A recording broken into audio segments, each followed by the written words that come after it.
with all the moves that we've seen today, this is definitely the market that I've received the most questions and emails and texts and everything else about. And that's just this giant move in gold. The giant move in gold is actually useful to us. This is from top to bottom. Gold has given us a 118 point range. 118. And when you look at the typical daily price movement range in gold of 42 points per session, clearly this is a 3x move today. So here's the thing.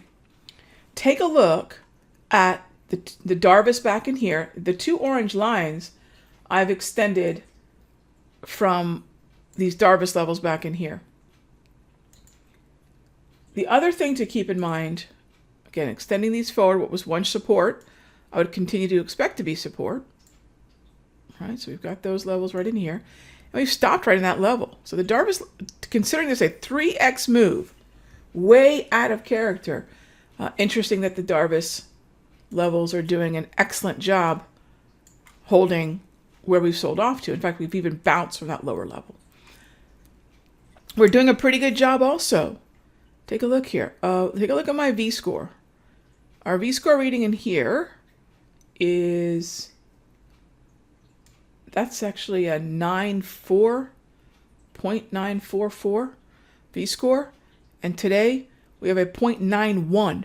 So again, we're matching pretty closely the V-score lows as well. So a volume-derived support level and the price-based support level. So the first question that comes up is, am I willing to buy today? And one of the things we talked about in the chat room during the midday session was pulling up GLD. I would not advise jumping into the GC futures.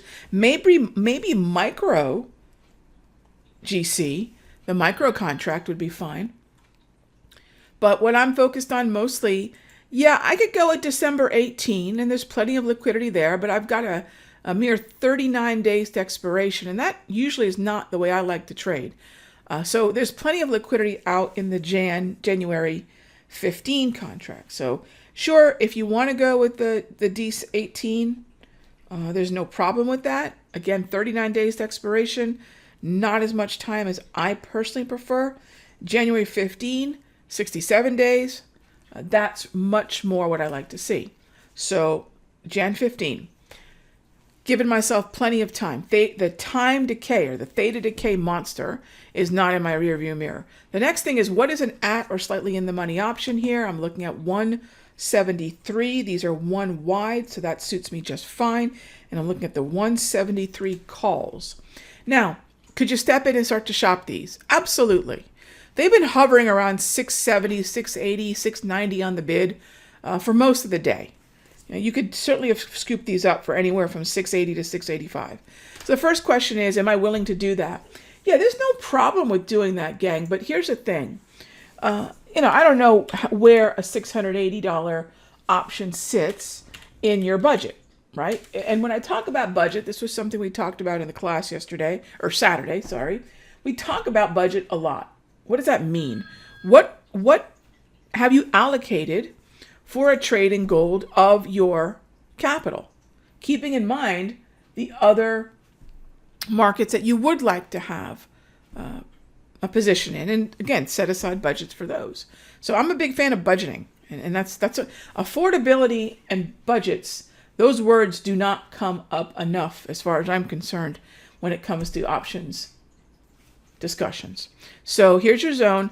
Yes, you can buy today, but just presume. If you can at least look at the 680 to 685 and say, you know what, I may take 10 to 15% heat on this. Heat meaning I could lose, let's call it 70 cents. I'll just put it 70 cents. If you're okay with that, well, then don't worry about it. Even a buck, even go up to a buck. I don't think that's super likely, but just factor it in and make sure it's an affordable amount of unrealized loss of premium to take.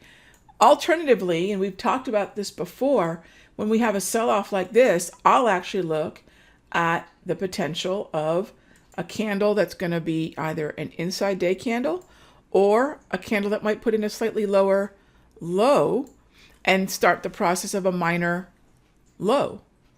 So either way, I'm looking bullish, but if I end up with an inside day, that will give me another opportunity to scoop up those 173 calls.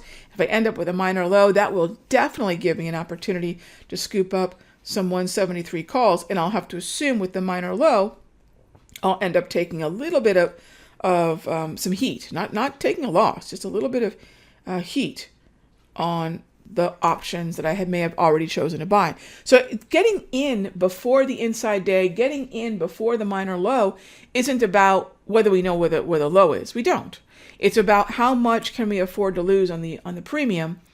And then if that's not comfortable, well, then you wait for tomorrow and for the pattern after a reaction day. So that's the way I'm looking at gold, as far as building a long position here. And then, to kind of talk about what we discussed last Friday in the video, this is the top of the range, gang. Now, did I presume we were going to make this kind of correction? No, I thought we might end up somewhere in here. Clearly, we overshot that because this is 3 times the typical daily price movement range. 3 times. This is not a normal move by any stretch. But the plan is still the same. Don't be a buyer up here. This is the beginning of an opportunity. Or if you're willing to accept a little bit of unrealized heat and uncertainty, today, going into the close, some of you might have chosen to build a position between, say, 1880 and 1850. All right.